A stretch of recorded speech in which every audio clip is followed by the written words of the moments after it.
కానీ ఓటేసి గెలిపిస్తే ఇలా రాష్ట్రంలో జరుగుతున్నదేంది? ఒకనాడు మన నినాదం తెలంగాణ ఉద్యమంలో నీళ్లు నిధులు నియామకాలు, నీళ్లు నిధులు నియామకాలు. ఇలా రేవంత్ రెడ్డి ప్రభుత్వం వచ్చినాక ఏమైపోయింది? ఆ నినాదం మారిపోయింది. ఇప్పుడు ఏమిటి తెలుసా కొత్త నినాదం? బీఆర్ఎస్ మీద నిందలు, బిల్డర్లతో కాంట్రాక్టర్లతో దందాలు, రాహుల్ గాంధీకి చందాలు.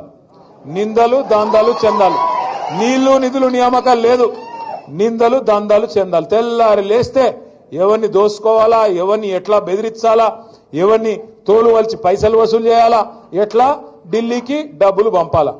రేవంత్ రెడ్డి గారు మాటల మనిషి అని మనకు ముందే తెలుసు. మాటలు బాగా చెప్తాడు. ఎలక్షన్ల ముందు చాలా చెప్పిండు మాటలు, మీకు యాదుకుండాల.